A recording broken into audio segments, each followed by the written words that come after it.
Linda arrives at her workplace, Preston Strategic Solutions, where she works as a manager in the Strategic Planning Division.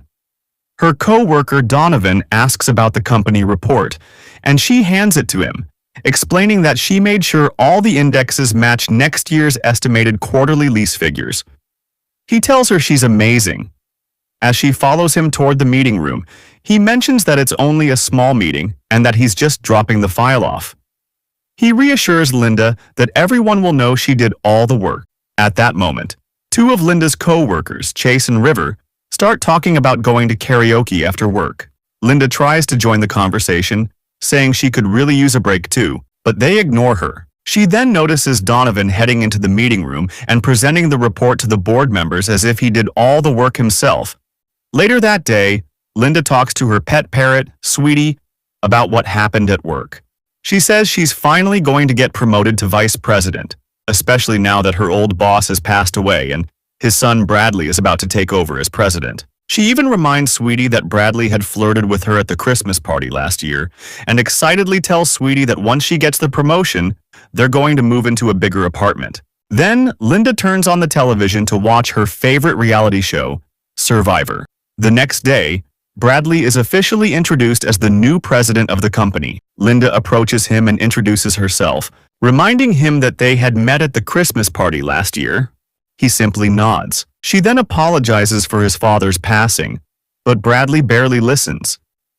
Instead, he's distracted by a small piece of food stuck under her lip. After a moment, he excuses himself and walks away.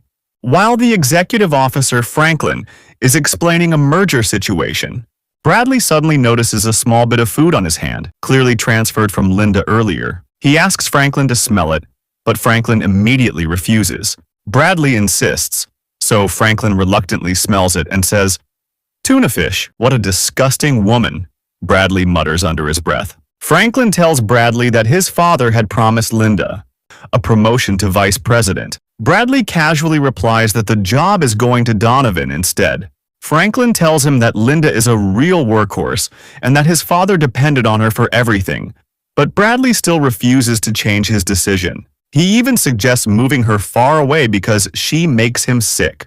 Franklin then brings up the massive merger deal in Bangkok, explaining that they still haven't resolved the issues in Appendix D. He adds that Donovan won't be able to handle it on his own. Bradley sighs and says they'll use Linda to help Donovan get up to speed, then ship her out. Later, Linda notices Donovan and Bradley laughing together and comments that they seem very close. River tells her it's because Donovan is being promoted to vice president. She also reveals that the two of them were in the same fraternity in college and still play golf together. Furious, Linda marches straight to Bradley's office.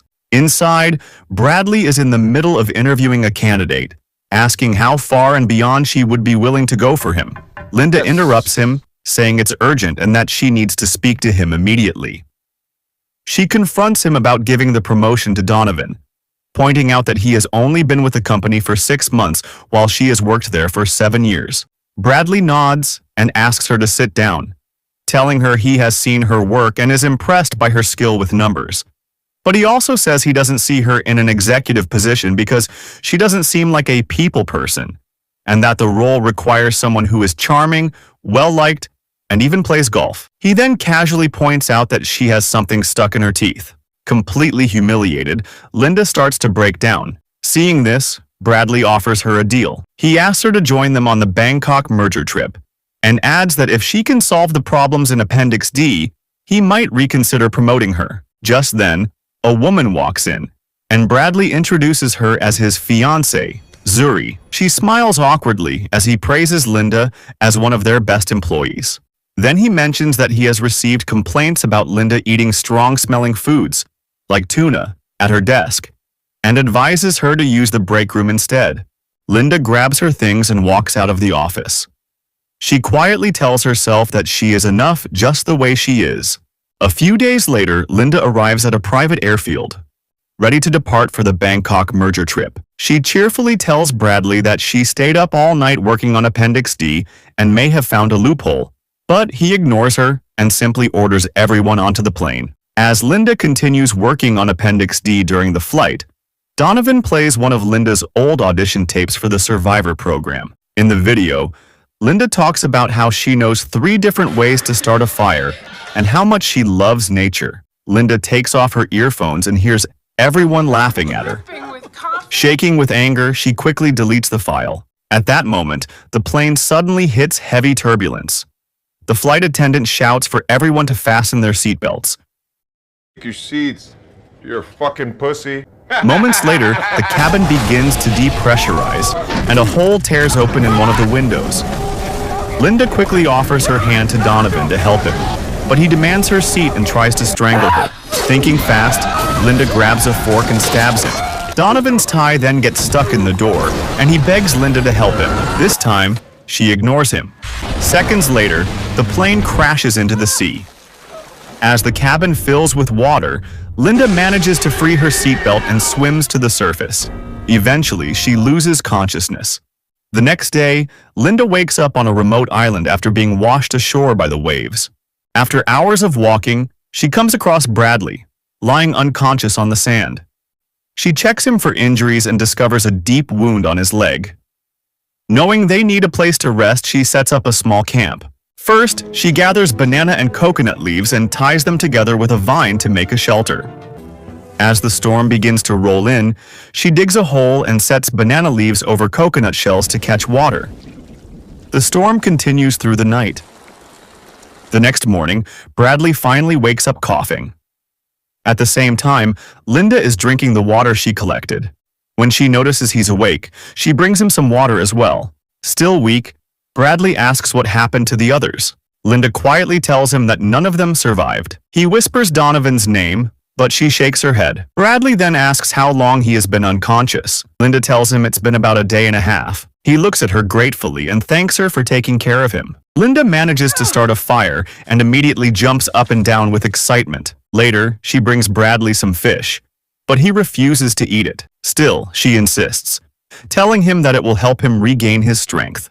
For the first time in her life, Linda begins to feel peaceful, far away from the constant stress and chaos of her daily routine. The following morning, Linda excitedly tells Bradley she found a conch shell, and now they can eat the delicious snail inside. Bradley then asks how long she thinks they'll be stuck there. Linda shrugs and says they are probably somewhere in the Gulf of Thailand and must have drifted several miles after the crash. He asks whether she has tried making a distress signal, like arranging bamboo sticks on the sand to spell out help. Linda laughs and says she hasn't had time to think about that because she has been busy keeping them alive. Bradley dismisses her efforts and asks if she's on the lookout for the GPS or any equipment that might have washed ashore from the plane. Linda just stares at him. Then he orders her to focus on getting them rescued. Not playing the perfect homemaker, Linda fires back, pointing out that if it weren't for her, he wouldn't even be alive right now. He scoffs, and when he tries to move, he realizes he still can't use his leg. As Linda tries to help him, he snaps at her, warning her not to touch him. Very soft baby hands. Annoyed, he demands that she speak to him with respect. Without saying another word, Linda gathers a few things and walks away. He calls after her, asking where she's going and mockingly teasing her not to take his delicious snail food. He waits for her to return, but a full day passes, and she still hasn't come back. Desperate, he begins shouting for water. That night, violent winds tear through the area, ripping apart the shelter. The next day, Linda finally returns and gives him some water. She reminds him that they are not in the office anymore. Later, Linda tells Bradley that she found tracks that look like they belong to a wild boar. She prepares a spear so she can hunt it and get them food that would last a week. Are you gonna hunt a boar? Linda corrects Linda him. from accounting? Strategic and planning. Bradley mutters, whatever. She reminds him that he should have known exactly what department she worked in, especially after claiming her work impressed him before giving the promotion to someone else. Bradley shrugs, saying that sometimes a boss has to make tough calls. Save it. She heads into the forest to track the boar. Suddenly, it charges toward her, and she runs and hides. When the boar gets distracted, she drops down and drives the spear straight into it. Then she casually tells Bradley that she actually enjoys hunting. That night, Linda cooks the boar, and they finally enjoy a proper meal. Bradley admits it tastes amazing, and Linda nods in agreement before bursting into laughter. Curious, Bradley asks what's so funny. She jokes that while he was sitting there like a lump on a log, she was the one bringing home the bacon. The next day, Linda explores the forest and discovers a clean source of fresh water. She takes a quick bath, and just as she's about to leave, she notices a boat in the distance. She almost calls out for help, but then stops herself and quietly mutters, "Not yet." She returns to the camp and tells Bradley that she found a new freshwater source. Annoyed, Bradley asks how they still haven't been rescued, pointing out that it has already been 2 weeks. Linda simply shrugs and says that the #1 rule for human survival is maintaining a positive attitude. He snaps, saying they need to build a raft or do something to get off the island. Linda shakes her head and says that could be an option, but only as a last resort. She adds that they already have food, water, and shelter, and asks him if the island is really that bad since they also have each other for company. Bradley replies that this is the last place he wants to be. Haven't I taken good care of you? He asks her to take a look at his sunburned skin and bluntly tells Linda that this might be her kind of life, but it's not his. She warns him to be careful, but he snaps, insisting she has no right to tell him what to do. He even adds that he is the CEO of the Next 500 Gen company. Linda mocks him, saying, "A company your father built." Yeah, you're so fired. Furious, Bradley fires her on the spot and decides to build his own camp. He limps away and tries to gather sticks to build a shelter, but it collapses almost immediately. He then tries to start a fire, but it suddenly begins to rain. He quickly tries to collect some water, but the rain stops just as suddenly. The next morning, Linda greets Bradley and points out that he spelled the word help as heeple. Starving and exhausted, Bradley spots an insect. He grabs it and tries to eat it, but immediately spits it out in disgust. Finally, swallowing his pride, he walks over to Linda. Linda, is that you? I think we met at the Christmas party last year. She smiles and casually points out that he has something stuck in his teeth. He then compliments the food she has prepared and then notices the knife. Curious, he asks where she got it. Linda tells him she came across it washed ashore. After a moment of silence, Bradley sighs and apologizes for the way he treated her, both on the island and back at the office. "So, I'm not fired?" Linda asks. He shakes his head and admits that, without someone like her, the company would fall apart. He even compliments her, saying she looks completely different from the nervous person who walked into his office that day. Linda then asks him if he is finally willing to admit that he underestimated her. Bradley nods and quietly asks if he can come back to her camp and learn from her. She tells him to sit down. He admits she made it all look easy, but he quickly learned it wasn't and promises to help her from now on.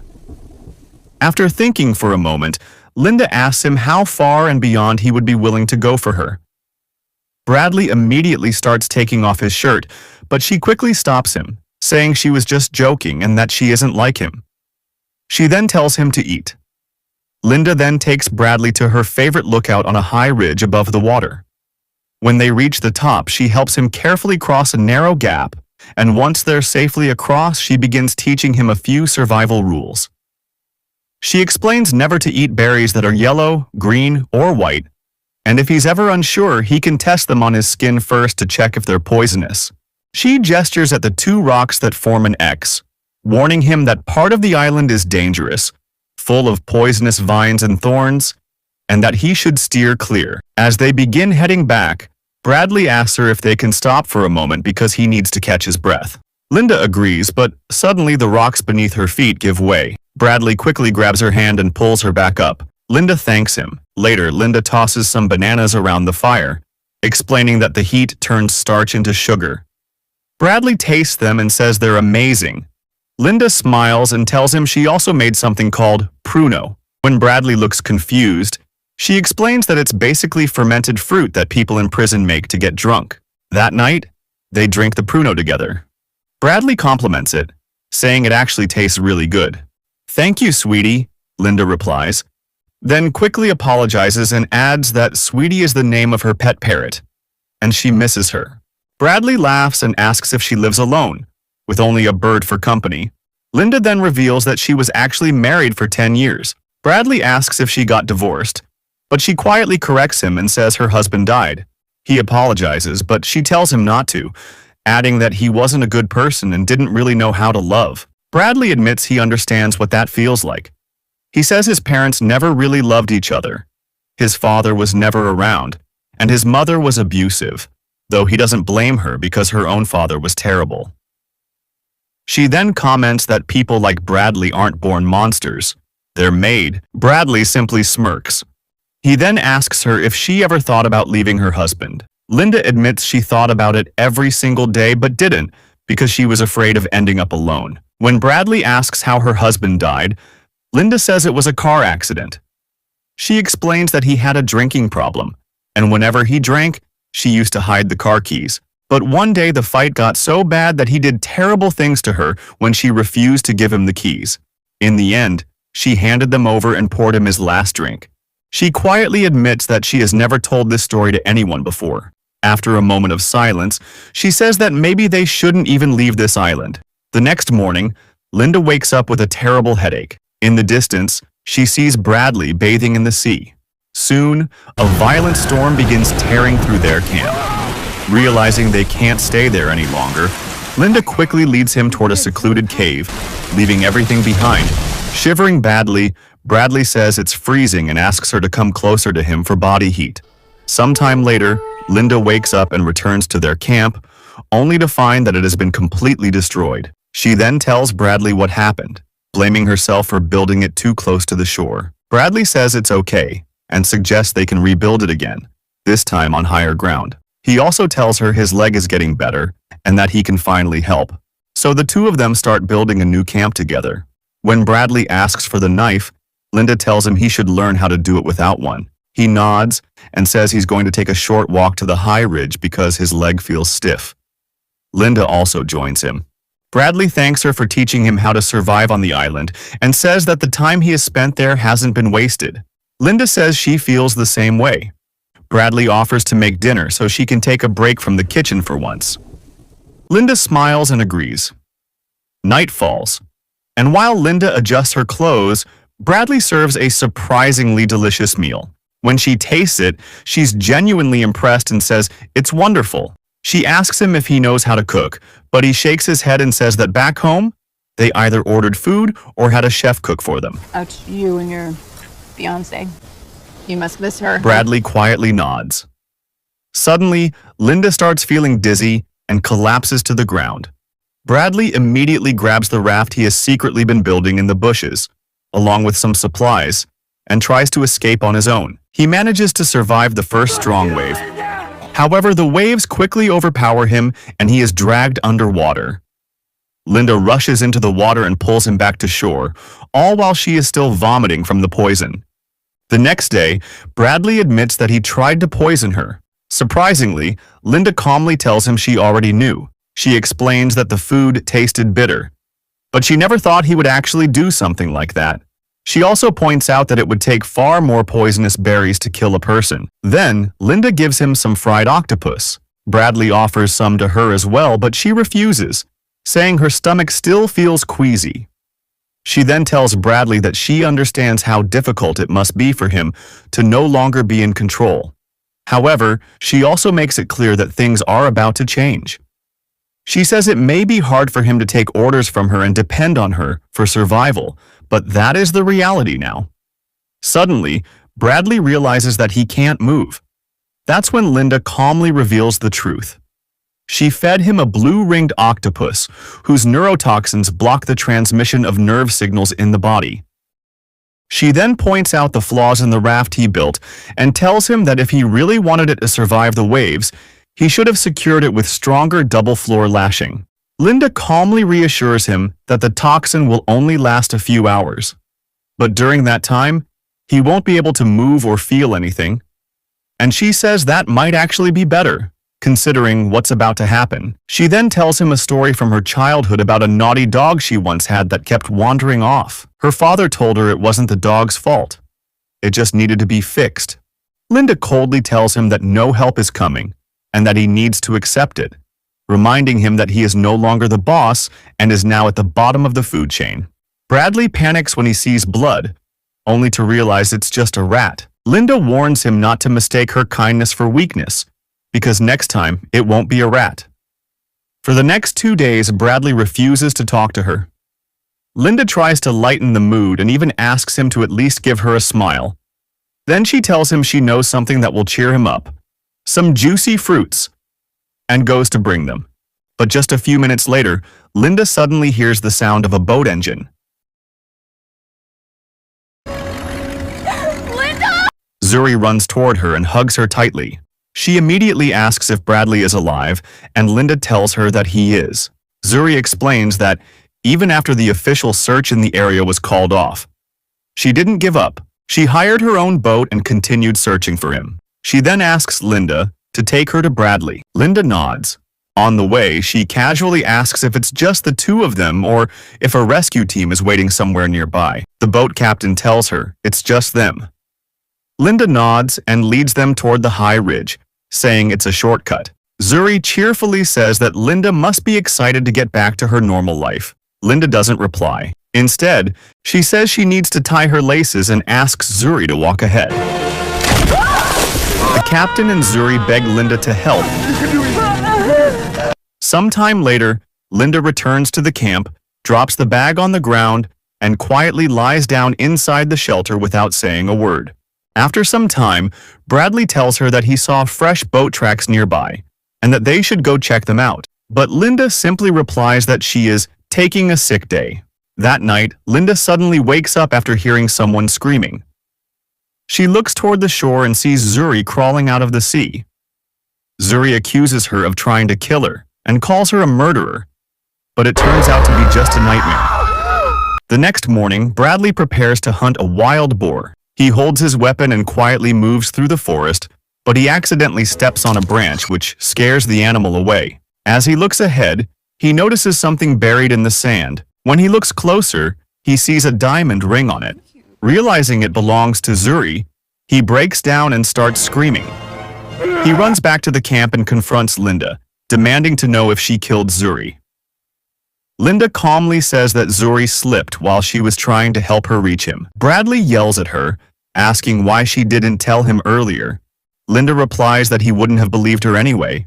He insists that he still doesn't believe her, and she swears it was an accident. Bradley then coldly snaps, "Just like your husband's death was an accident?" Furious, Linda reaches for the knife, but Bradley has already taken it.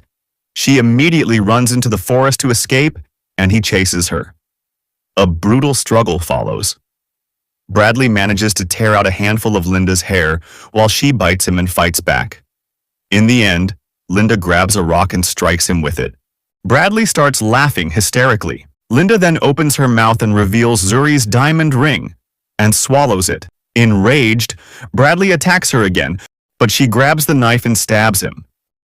He manages to escape and runs straight into the part of the island Linda had warned him not to enter, where he discovers a luxurious mansion.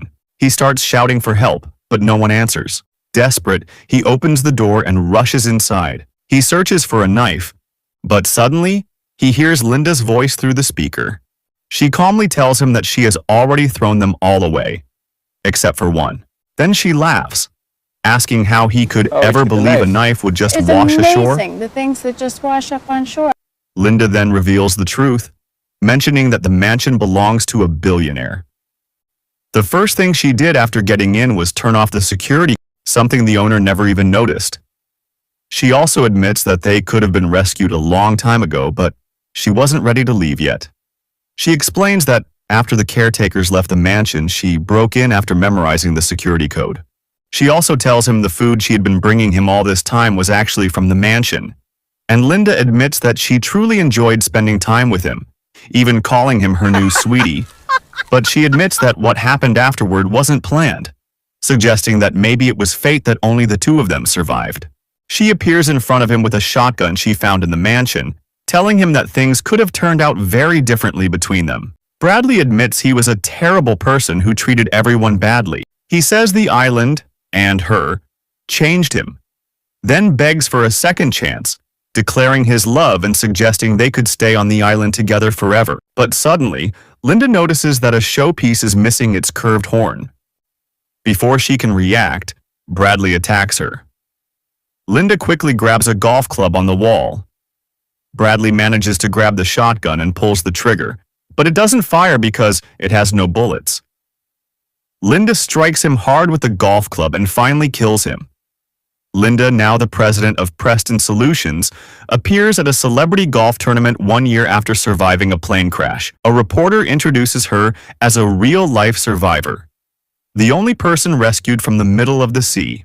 The reporter asks her again how she managed to survive. Linda calmly replies that the memories of her lost colleagues are what kept her going. When asked how she feels about her book, a bestseller based on her experience, being turned into a movie, Linda says she's happy. She also reveals that she is planning to write her next book, a self-help book, because she wants people to understand one thing. No help is coming. So you better start saving yourself.